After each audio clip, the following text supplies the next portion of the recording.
কোরআন থেকে সর্বোচ্চ উপকারিতা পাওয়ার জন্য এই ৩টি কাজ আমরা করতে পারি। ১ নম্বরে হচ্ছে যখন আমরা কোরআন পড়ব, আমাদের অনেকের অভ্যাস হলো যেখানে আল কোরআনে আল্লাহ সুবহানাহু ওয়া তাআলা বলেছেন যে এইটা হচ্ছে কাফিরদের জন্যে, এটা হচ্ছে লিল মুমিনিন, এটা হচ্ছে লিল মুহসিনিন, সৎ কর্মশীলদের জন্য, মুমিনদের জন্য। সো অনেক ক্ষেত্রে আমরা লক্ষ্য করেছি যে অনেকে এইভাবে কোরআন পড়ি যে এটা তো কাফিরদের জন্য বলা হইছে। এটা তো মুমিনদের জন্য বলা হয়েছে। এটা তো বনী ইসরাইলদের জন্য বলা হয়েছে। এই যে কোরআনের যেকোনো একটা আয়াতকে কোনো একটা টাইমের সাথে মিলায়ে ফেলে দেওয়া, এইটা ফার্স্ট অফ অল আমাদেরকে এভয়েড করতে হবে। বরং এই যে টেক্সট অর্থাৎ আল কোরআনে আল্লাহ সুবহানাহু ওয়া তাআলা যেটা বলেছেন এটা তো টেক্সট। সো এই টেক্সটটা কোন কনটেক্সটে নাজিল হয়েছে, মানে হচ্ছে কোন প্রেক্ষাপটে নাজিল হয়েছে, আল্লাহ সুবহানাহু ওয়া তাআলা কোন প্রেক্ষাপটে নাজিল করেছেন, ওই ব্যাপারটা চিন্তা করে এইভাবে চিন্তা করা যে এটা কি খালি বনী ইসরাইলদের জন্যে? নাকি বনী ইসরাইলদের যেই সিচুয়েশনে বা যেই পরিস্থিতিতে আল্লাহ সুবহানাহু ওয়া তাআলা এটা নাজিল করছেন, এটা আমার মধ্যে থাকলেও আমার জন্যই বোধহয় এই আয়াতটা নাজিল হয়েছে। সো এইভাবে করে কোরআনের যেকোনো একটা আয়াতকে কোনো একটা নির্দিষ্ট টাইমের সঙ্গে বেঁধে না ফেলে, ওইটাকে ইউনিভার্সাল ওয়েতে চিন্তা করে নিজের সাথে মিলিয়ে ফেলার চেষ্টা করা যে এটা বোধহয় আমার জন্যই নাজিল হয়েছে। তাইলে সর্বোচ্চ উপকারিতা কোরআন থেকে পাওয়ার জন্য ১ নম্বরে যেটা আমরা বললাম, সেটা হচ্ছে কোরআনের কোনো আয়াতকে কোনো একটা টাইমের সাথে বেঁধে না ফেলে খালি এইটা চিন্তা করা, এটা মনে হয় আমারই বলা হইছে। তাইলে কোরআন আপনাকে মেক্সিমাম বেনিফিট দিবে বা সর্বোচ্চ উপকারিতা দেবে ইনশাআল্লাহ।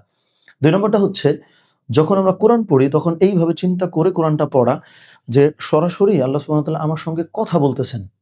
সো একটু খেয়াল করি যদি আমরা তাহলে বোঝা যাবে যে যখন আমি আমার এলাকার স্বনামধন্য কেউ আমাকে ডিরেক্ট আমার নাম মেনশন করে কোনো একটা চিঠি আমার কাছে পাঠিয়েছে, ওই ব্যাপারটা আমি যেইভাবে অ্যাকসেপ্ট করি, ধরা যাক কোনো একজন এলাকার কোনো একজন প্রতিনিধি, সে হচ্ছে ওই এলাকার সবাইকে মা-বোন সম্বোধন করে কোনো একটা চিঠি পাঠাইছে বা তাদেরকে কোনো একটা কিছু বলেছে। এইটা একরকম ব্যাপার।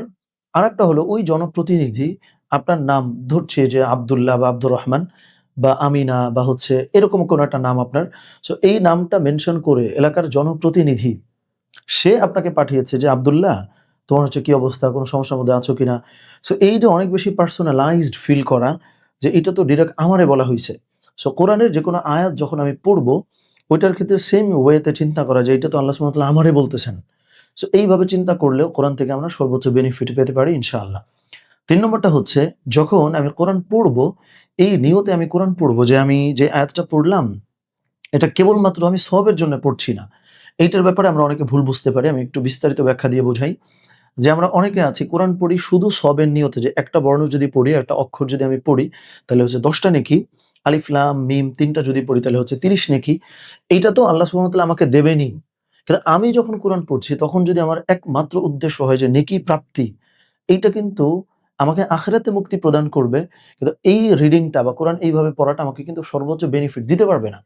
তাহলে কিভাবে পড়তে হবে? যখনই আমি কোরআন পড়বো, আমি এই নিয়তে পড়বো যে এই কোরআনে আমি বর্তমানে যেই সমস্যার ভেতর দিয়ে যাচ্ছি, এইটার সমাধান তো এইখানেই বলা আছে।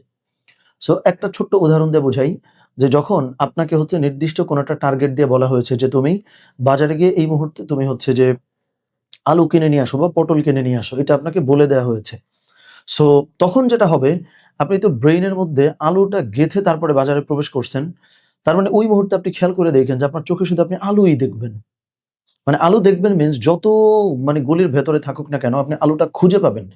কিন্তু কোনো পারপাসলেস ওয়েতে মানে হচ্ছে কোনো উদ্দেশ্য নেই শুধু আপনি বাজারে গেছেন। তো আপনি যখন বাজার থেকে ফেরত আসছেন, যদি আপনাকে জিজ্ঞেস করা হয় যে, "কি ব্যাপার বাজারে কি দেখলাম?" একটু খেয়াল করে দেখেন আমরা কিন্তু বলি, "কই আমি তো তেমন খুব একটা কিছু খেয়াল করি নাই।" তার মানে কোরআনের রিডিংটাও হইতে হবে পারপাসফুল যে আমি এই কোরআনটা পড়ছি আমার জীবনের যেকোনো একটা সমস্যা সমাধানের জন্য। যে এইখানে আমারই কোনো একটা বিষয় হয়তো বলা হইছে। তাইলে কি হয়? ওই টাইমে তো কোনো না কোনো সমস্যা বা কোনো না কোনো একটা ভালো কিছুর ভেতর দিয়ে আমি আপনি যাই, তাই না? তখন কোরআনকে অনেক বেশি কানেক্ট করা যায়। সো টোটাল আমরা ৩ টা ব্যাপার বলেছি। ১ নম্বরে যেটা বললাম যে কোরআনের কোনো অনুবাদ ডিরেক্ট আমি কোনো একটা টাইমের সাথে ফালায় না দিয়ে আমার দিকে নিয়ে আসবো। ২ নম্বরটাও হচ্ছে ডিরেক্ট আল্লাহ সুবহানাহু ওয়া তাআলা আমাকে বলতেছেন। ৩ নম্বরটা হলো কোরআন শুধুমাত্র সওয়াবের জন্য না পড়ে মিলিয়ে পড়ার চেষ্টা করব লাইফের সঙ্গে। তখন কোরআনকে অনেক ওন করতে পারবো, অনেক আপন আমাদের লাগবে ইনশাআল্লাহ। আল্লাহ সুবহানাহু ওয়া তাআলা আমাদের সকলকে কোরআন থেকে সর্বোচ্চ বারাকা এবং বেনিফিট পাওয়ার তৌফিক দান করেন। আমিন। আসসালামু আলাইকুম ওয়া রাহমাতুল্লাহ।